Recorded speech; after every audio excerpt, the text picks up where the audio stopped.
Hi guys, and welcome to a Hector lecture guide to the fight the Singularity Reactor Unreal. This is Thordan. This guide is based off of the Thordan Extreme fight that is currently in the game at mid-eye level and Silenced Echo. If there are any differences between this and the Unreal that's about to be released, I'll post them in the description below. For this fight, you're going to need clock spots. I recommend using a pattern similar to this because it doesn't matter that you alternate tank healer with DPS, and instead this makes it easier to adjust these into uptime-based clock spots, which we can use throughout the fight. You're also going to want spread positions for when the boss is on the wall, and I recommend using something kind of like this, though the exact pattern that you use doesn't really matter. Finally, there's a single mechanic that really benefits from having a priority system for towers. I recommend leaving this to your ranged and healer and just having a priority for left far and right near. In this case, I'm doing R1, H1, H2, R2 from left to right. First, the first phase has a lot of very basic mechanics. Note that throughout the fight, the boss will use Ascalon's Might, which is a very small, cleaving mini-tank buster. This is fine, just face the boss away from the group, because if that hits anybody else, it's likely to kill them. First mechanic, stack middle for Meteor Rain. As soon as puddles appear, dodge them. Shortly afterwards, the boss will face a direction and cast Ascalon's Mercy. You can either dodge behind this or in the gaps. It's really easy to dodge. It's telegraphed very clearly. Whenever the boss casts the Dragon's Eye, they're going to give themselves a stacking buff that's going to increase their damage. The Dragon's Gaze is a standard gaze attack, so look away from the boss. Lightning Storm requires everybody to be spread, though these spreads are not very tight, so most players can be quite near to middle. They're very small. Afterwards, immediately stack middle for the Dragon's Rage, which whenever you see this is a stack, and it's clearly telegraphed with a stack marker, so stack together. Finally, there's Ancient Quagga, which is a standard raid-wide to mitigate and shield through. Afterwards, the boss will become untargetable, the stage will transition, and we begin our intermission phase.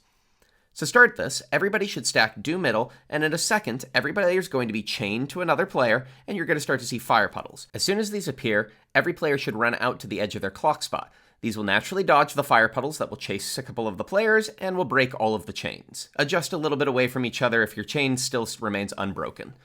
4 towers are going to appear, but these always appear out at clock spots, so 4 players are naturally already positioned to soak these. When all is said and done, head back towards middle. Sir Zephyrum spawns in the middle and casts Sacred Cost. This is just a straight DPS check. Burn the ad down, as the lower that their health is when they cast Sacred Cross, the less damage it does to you as a raid-wide. When the cast is almost finished, 3 ads spawn around the outside, but you can completely ignore these. Finish the boss. The raid-wide goes out. And now, to deal with these ads who are casting Spiral Thrust, you could focus on where they are and try to position to avoid them, but no matter where they appear, these lines on the floor pattern are always safe. Just go to the edge of any one of these, whichever you want to, and you will naturally dodge these Spiral Thrust dashes. When that's finished, start to position for the next set of ads. Sir Adelphil and Sir Jean-Lenu will always spawn in the same spots. Have your main tank pick up one, your off tank pick up the other, keep them apart from each other, and have them face outside. They start by casting Divine Right, which will give one of them at random the Sword of the Heavens buff, and the other one the Shield of the Heavens buff. Sword of the Heavens is going to give that ad, they're going to deal more damage, but they also take more damage, while the Shield of the Heavens does the opposite. The ads need to be spread, because if they're next to each other, then they're going to share their buffs with each other, and they're both going to be nigh unkillable and doing a ton of damage.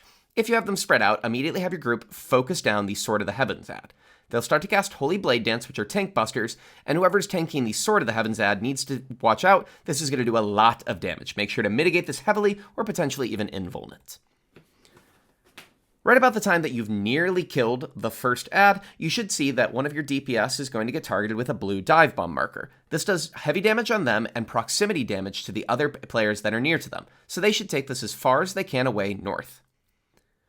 The next DPS player that gets targeted is going to take their dive bomb south, and then one more DPS will get targeted, and they should take this north.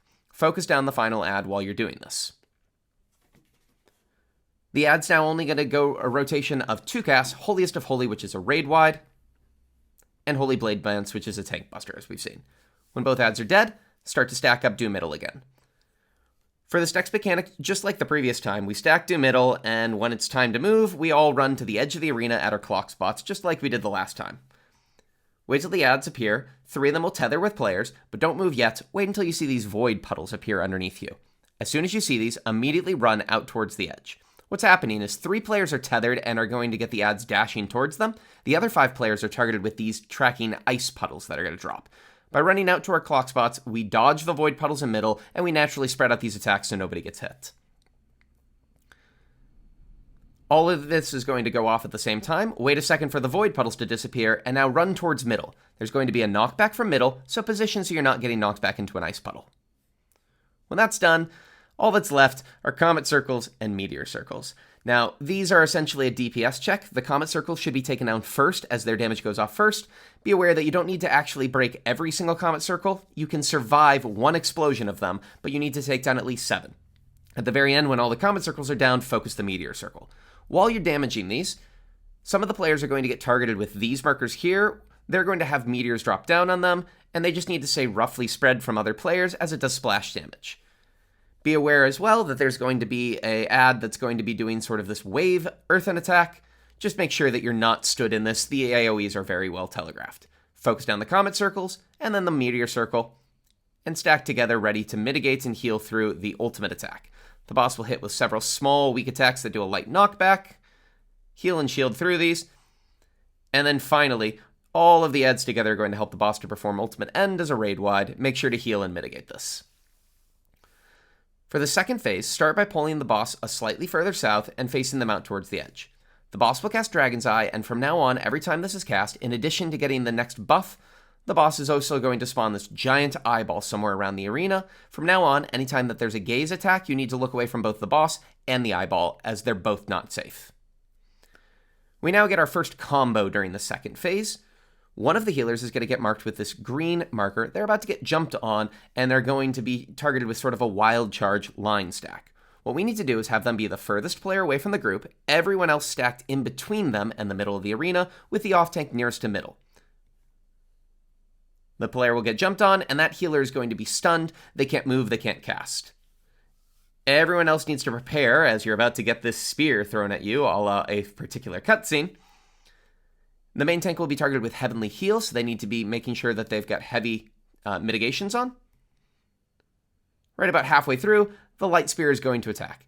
Off-tank should be using cooldowns for this as it hits the first player harder than anyone else, and if a single player dies to this mechanic, it's an instant wipe. Be aware that getting hit by this gives you this debuff here, which lowers the amount of healing you take, which is why it's best for the main tank to not be part of the stack. Just mitigate instead. When all's said and done, there's Dragon's Gaze, so make sure you're looking away from both the boss and the eyeball. There's an Ancient Quagga raid wide to heal through, and now the Dragon's Eye is cast, and the eyeball is going to teleport somewhere else. I recommend immediately pulling the boss towards that eyeball and positioning there. I'm just going to rotate the entire arena right now just to make this a little bit easier to understand what we're doing. This next mechanic is best seen as a combo. So for the first Knights of the Round combo, I recommend having your players positioned like this, with your R1, H1, H2, R2 sort of in their left to right priority, as I discussed at the beginning of the video. We get 2 ads, one on the edge of the arena and one middle. The one middle is always going to be doing the Earth and Wave attack that we'd seen previously. The boss is going to be using a gaze mechanic, and then most difficultly, we get 4 towers. This is the challenge. These towers will always appear in a line, but there's a lot of different ways they can appear. They don't have to appear diagonally, they can appear horizontal to where you've positioned. Sometimes you get 3 of them near the boss and 1 away, or the opposite.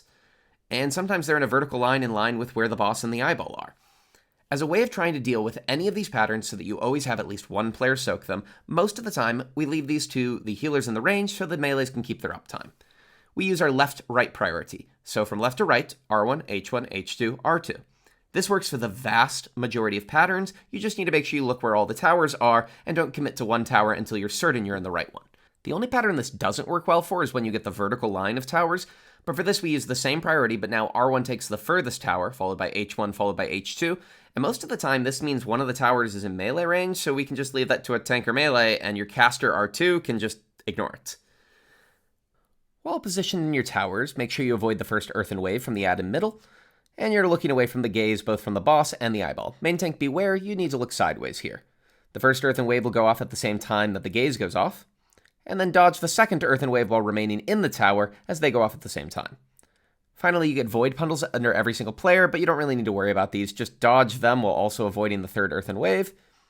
They'll get larger as always, but just stay away from them.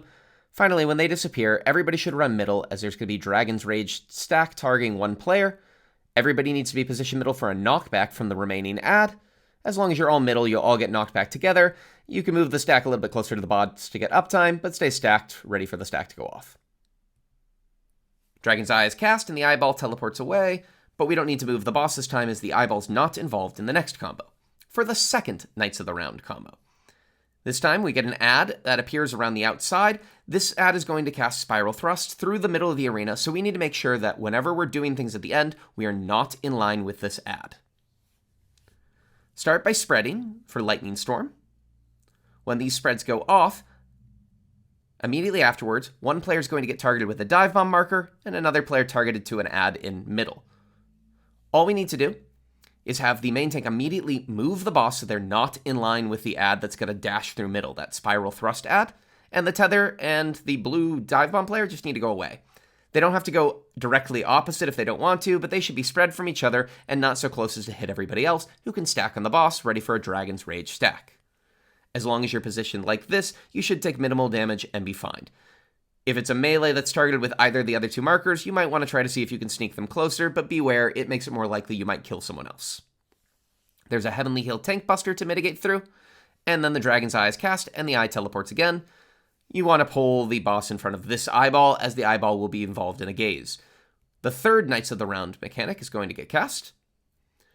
This one is a big combination of the boss throwing everything it possibly can at you. You get the fire puddles and chains between players. The boss is going to cast a gaze. There's going to be these comet markers as well. There's going to be ice puddles on players, and you're also going to get an Ascalon's Mercy. So much to deal with, really simple. Stack on the boss, and as soon as you see the fire puddles, run out towards the edge of your spread position, your clock spot. This is naturally going to dodge the fire puddles, it's naturally going to break the chains, it's naturally going to spread players for both the comets and the ice puddles so they're not near each other, and now you just adjust slightly to dodge the Ascalon's Mercy. When all said and done, stack up on the boss as you get an Ancient Quagga, a Heavenly Heal, and another Ancient Quagga raid-wide. The boss will cast Dragon's Eye teleports, pull the boss towards it, and now this final Knights of the Round is less of a mechanic and more of a soft Enrage. You're going to get a bunch of ads jumping down, and they just immediately do raid-wide damage. After 3 of these, the next ad that falls down is Sir Zephyrum again. He tethers to the boss to make the boss invincible and casts Sacred Cross. This time he has a lot more health, so you might need to use LB3 or whatever melee limit break you have to be able to try to get him down quickly enough. Everybody should focus down Sir Zephyrum immediately. As you get near to the end of the Sacred Cross cast, there's still raid-wides going on, and these hit heavy, so make sure you're mitigating and healing up healers. Near the end, we get a Dragon's Gaze, but since most players should naturally just be facing Sir Zephyrum, it's only the main tank that really needs to focus on looking away here. When Sir Zephyrum finishes Sacred Cross, there's another raid-wide, and from this point onwards, there's an Ancient Quagga raid-wide, a Heavenly Heal Tank Buster, and a spam of Ascalon's Might mini tank busters. I recommend having your off-tank away from your main tank at this point, so if the main tank happens to die, the next Ascalon's Might goes to the off-tank and not the entire party. When the boss is done with that spam, you get one long cast, slow Ancient Quagga, which serves as the Enrage. Kill the boss before this goes off, or it's game over. Thank you so much for watching my guide. I hope you find this useful. Good luck with the Unreal.